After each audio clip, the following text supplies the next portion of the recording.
Alright, welcome to today's masterclass. I still remain Dr. Julius Oluwasegun Aroba, your wealth financial entrepreneurship my surgeon. Welcome to the zillionaires and to entrepreneurs that are out there that are actually in this masterclass today. And in this particular masterclass coverage today, I'm going to be talking about the 5 processes of solidifying wealth. 5 processes of solidifying wealth. Many people always think that you can only amass wealth when you are at a certain age. But let me shock you a bit that this is just a general norms or general myth. Just like the book we wrote that is called The Wealth Code. In this Wealth Code book, there are quite a lot of secrets that was actually shared in this book. And some of them are some of the little things I'm going to be talking about. This book can actually be ordered from www.juliusaroba.com/shop.html. You can grab a copy from there or from seller.com/Oluwasegun01. Just type the name of the book, The Wealth Code. And also we do have the second book, which is The Wealth Beyond a Lifetime. You can actually place an order for this book because the 5 processes of wealth creation, of solidifying wealth, is very important for you to know. I know you have been thinking about how to amass wealth, how to be able to create wealth. But the first stage today is that of borrowing stage. Many people in this world of today, they look at many things. And some of these things, the first stage, which is the borrowing stage, these are the kind of category of people that always like to borrow. Before the money comes, it has actually gone to for something. They even borrow to show off. They borrow to be able to create some things which does not actually add value in terms of, but only for some personal gratifications.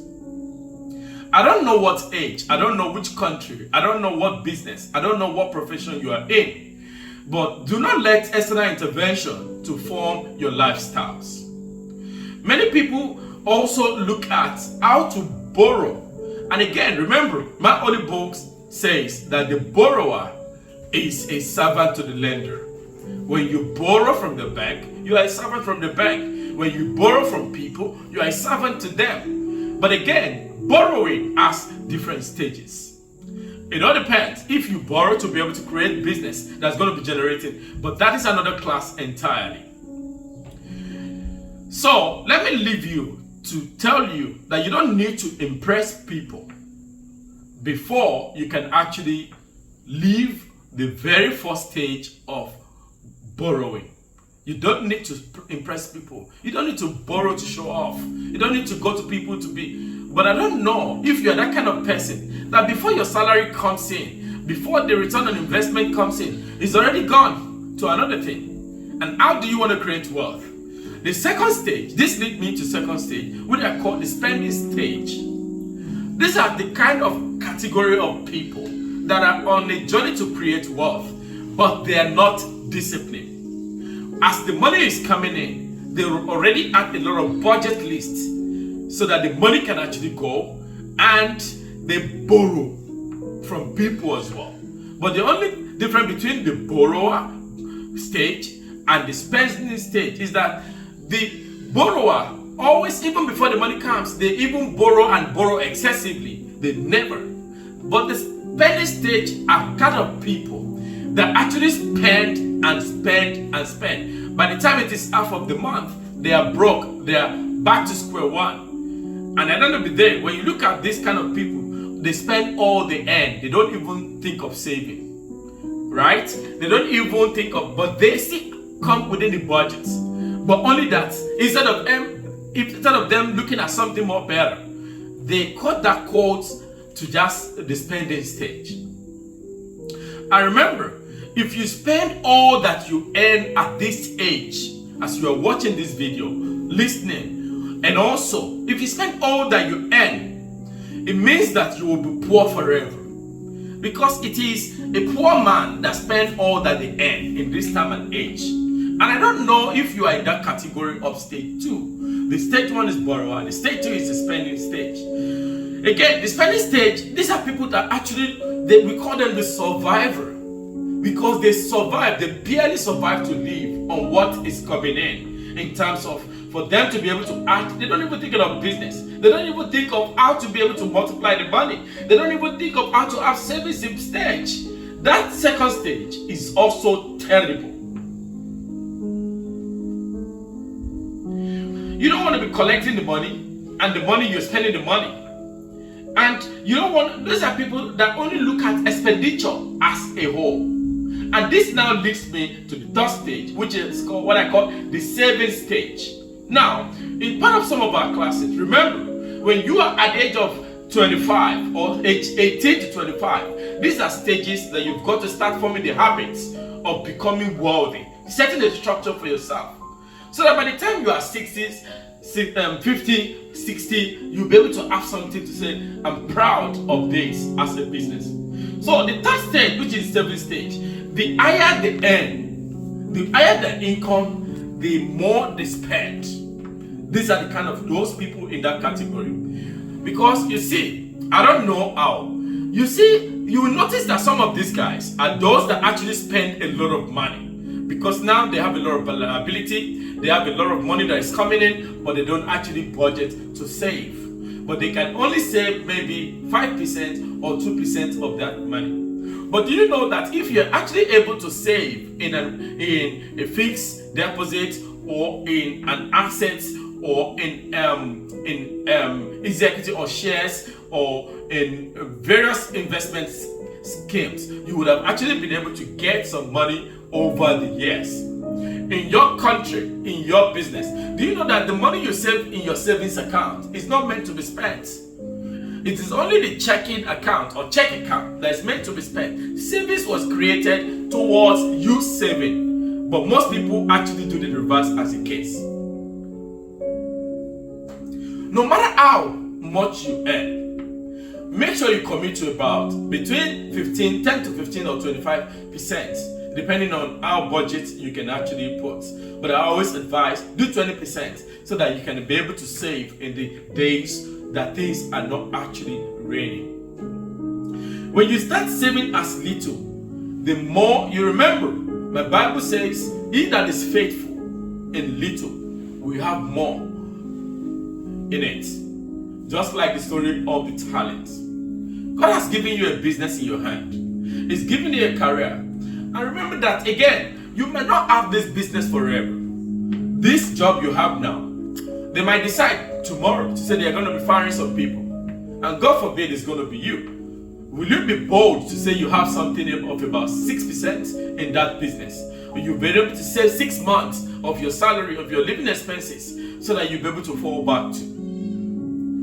This is a question for you. In your business, not every money that comes into that business deals that you spend. There is, no matter kind of business you operate, make sure you set large sum of amounts aside for a rainy season, because somebody might want to travel, want to sell their products, or somebody might want to be looking for investors to invest into their businesses, or somebody might actually be looking for a way to be able to assist you so that things can actually be better for you.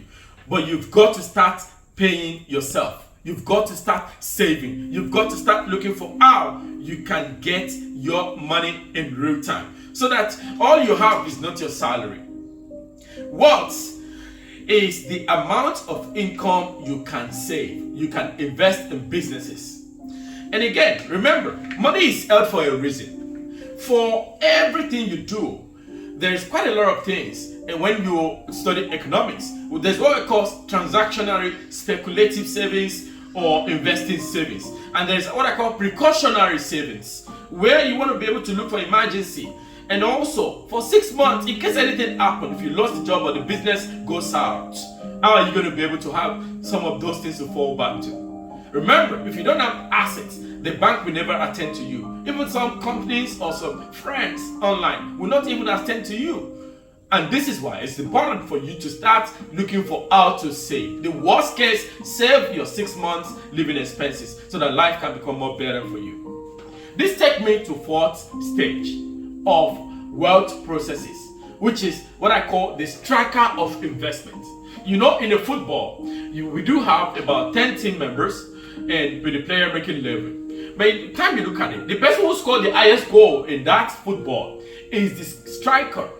The striker, what does it do? It makes sure everything that comes is able to strike so that the balls won't come in, and they also want to be able to score more. And this is what is very important. I don't know what stage you are. Are you in the borrowing stage, or are you in the spending stage, or are you in the saving stage, or are you in the what I call the fourth, the striker stage, which is the fourth period stage? Now, in this stage of the striker stage, this is the stage you want to be able to start putting things into a place, buying landed properties, having different investments in agriculture, in animal husbandry, in gold, in mining, in oil and gas, and so on and so forth. Diversifications. Because your efforts put more. When you put more effort, your effort will be able to put more in your pocket. Do not let only that your effort is the only one that is bringing money to you. At this stage of that fourth stage, you want to be able to see that even while you are sleeping, you are earning. Again, this is not actually quite easy, but you've got to put a system and processes in place so that your business can actually help you to lead you to where you want to be in terms of wealth creation.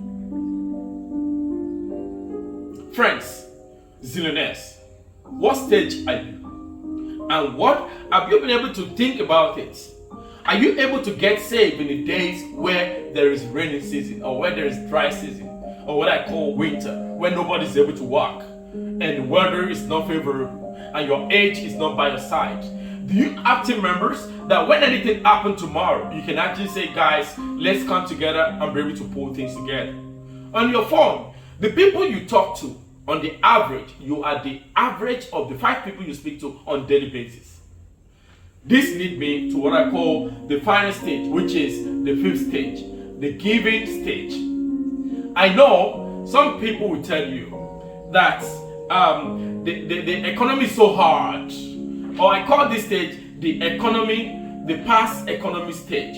Some will tell you that if God gives you everything, you've got to be able to scatter. No, you don't scatter when you've not been able to have more investment and building a solid foundation that something is generating rental incomes, return on investment for you. You can't be able to. Remember, just like in a chess game, when you are actually checking, when you are on a check stage, the king to the king. Remember, when the pawn is able to kill the queen, or the king or the queen, it means that it doesn't matter how you are going to be able to get it. And this is why you've got to be able to plan very well so that you don't go south when it is not time for you. You've got to know what kind of move you need to move. You've got to know, how do you protect your house? How do you protect the pawns? How does the hook works? In the life game, in the life race of you be able to create wealth, you've got to be tactical. You've got to be somebody who thinks very deep. You've got to put processes in place and systems. You've got to build around yourself so that you can be able to give to the poor. This is what I always tell most of my mentees, that irrespective of wherever you are, if there's a lot of problem in the world, people will come to you with a lot of problem. But do you have something that can be able? I tell you, do not relate with the poor. Only help them, but relate with the rich. If you do this, this can help you to get to wherever you want to get to in life.